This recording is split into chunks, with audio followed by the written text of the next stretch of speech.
Hello, everyone. Welcome to Inside the Americas. Here's a look at what's coming up in today's show. From Rocket Man to Covfefe to, yes, even shithole will mark Donald Trump's first year as president with some of his most memorable words.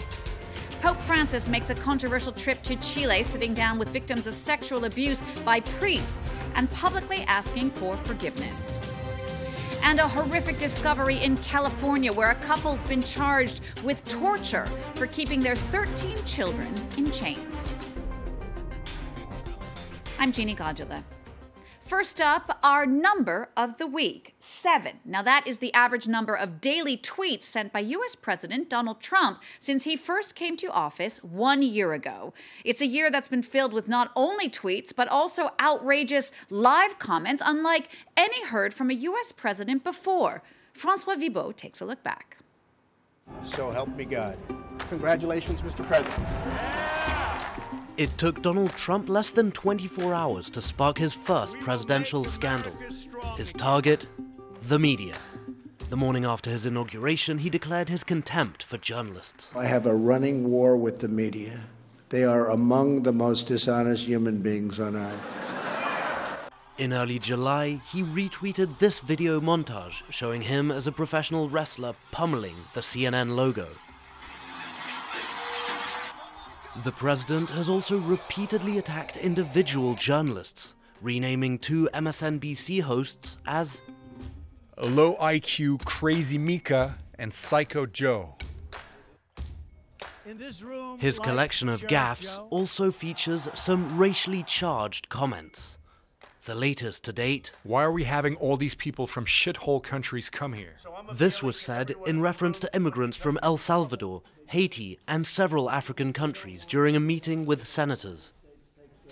The president has also directed racial slurs at other elected officials, notably Elizabeth Warren on account of her Native American heritage. Pocahontas is not happy. She's not happy. She's the worst. He also claimed that there were good people on both sides after an anti-fascist protester was killed during a white supremacist rally in Charlottesville. It seems no one is safe from Donald Trump's vitriol, least of all, other politicians.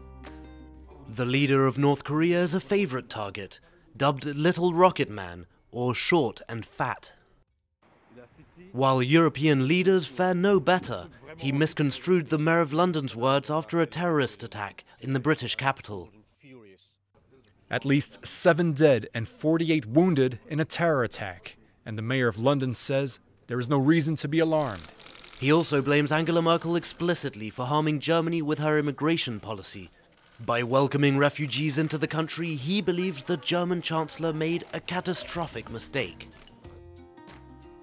The New York Times analyzed his more than 4,000 tweets, concluding that 1 in every 8 contained either an insult or an attack. But among his gaffes, there are some which simply baffle, like the now famous Covfefe tweet, posted in the middle of the night. Perhaps a made-up word, or just a typo heard around the world.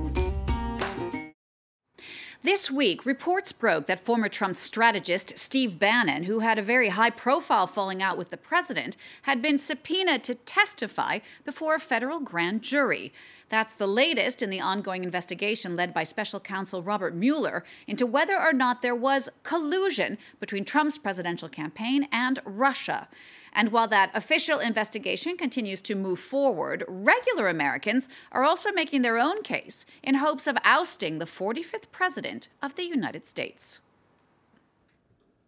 For the past year, Wendy has embarked on a complicated task, sorting through transactions and reports of Russian banks and companies that revolve around the names Donald Trump and Vladimir Putin.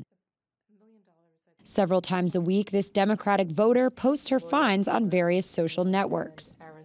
One thing that's interesting with my charts is when I publish them, a lot of people go, oh, look at all the criminals, look at all the crime here, but there's nothing illegal here. This is showing business transactions that are perfectly fine in my chart, but they're interesting, they're worth looking into. Wendy and many of her fellow citizen journalists are confident Special Prosecutor Robert Mueller's investigation into Russian interference will force the president out of the White House. The investigation has already resulted in the indictments of 2 former presidential advisors. But Donald Trump has not wavered in his defense, denying any collusion whatsoever. No.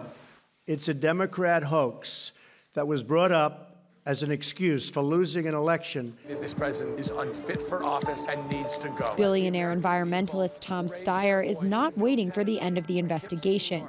He has launched a campaign to impeach Donald Trump and plans to spend $30 million to help the Democrats take over the House of Representatives in upcoming elections, which would play a key role during a potential vote on impeachment.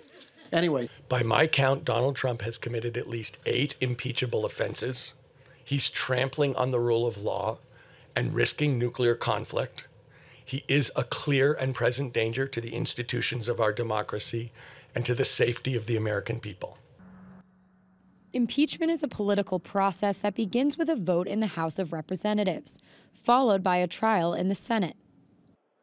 The question that is on everyone's mind is, will there be what we call a smoking gun that ties the Russian interference to Trump himself and proves some form of collusion? If that's the case, it is treason. Though 3 U.S. presidents have been impeached, none has successfully been removed. Richard Nixon resigned before he could be convicted, and the other 2, including Bill Clinton in 1999, were acquitted. Pope Francis is in Latin America this week, his 6th trip to the continent, visiting Chile and Peru. It's a controversial trip, though, where along with the giant open-air masses, the pontiff met with members of the clergy who are currently engulfed in a child sex scandal dating back decades. The Catholic Church's approval rating in Chile is just 36%, the lowest of any South American country. Francois Vibo reports.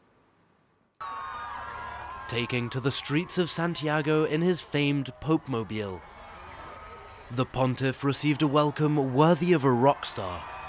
It's a big deal. We're already blessed by the Pope, and to have him here is great. I felt something really powerful when the Pope went by. But that's only half the story. Black balloons greeted the Pope on Tuesday, abuse victims furious at his decision to ordain Bishop Juan Barros. As head of a group of criminal priests, the Pope is responsible. He protects and hides them. That was clear when Bishop Barros was seated next to him at Mass. It would be a great step forward if he recognized Barros is a criminal who covers up for other criminals. Barros stands accused of shielding his former mentor, Father Fernando Karadima, after he was found guilty of abusing teenage boys. Pope Francis did address the abuses in Chile, where almost 80 clergymen have been accused of sexual misconduct since 2000. And here, I can't stop expressing the pain and the shame I feel in front of the irreparable hurt caused to children by church clerics.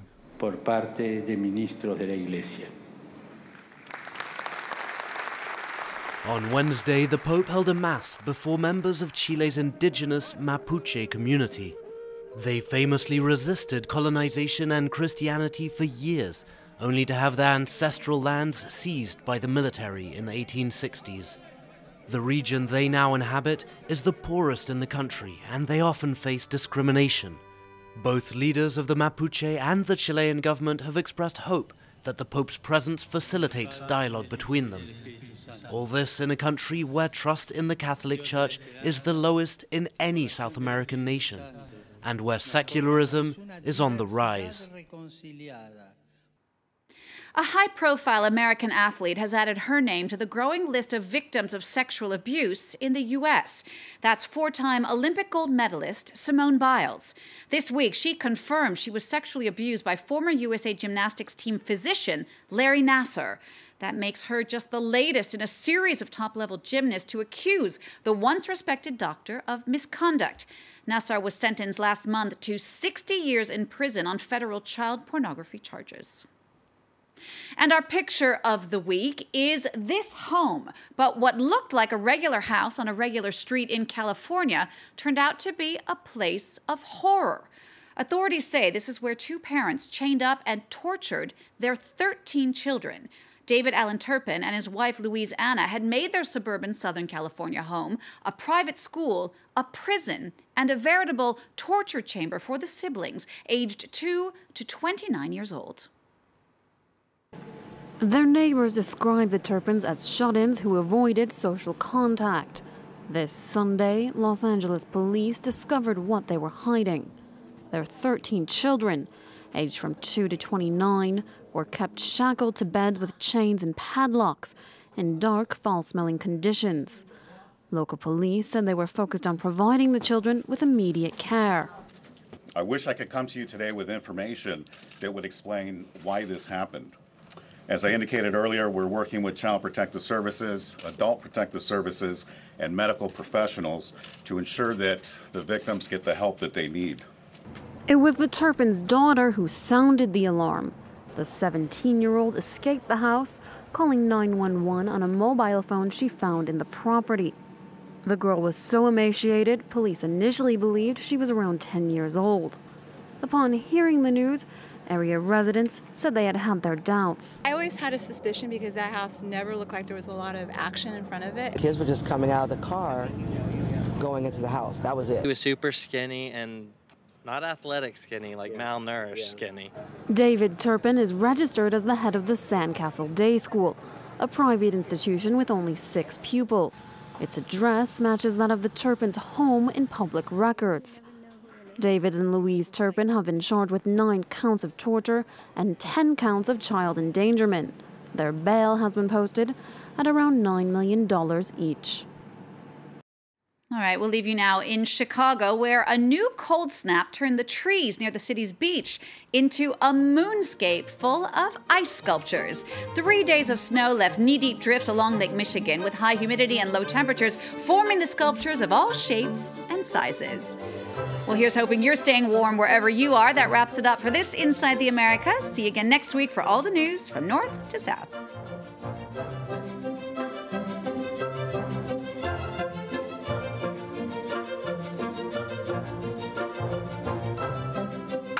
Special event.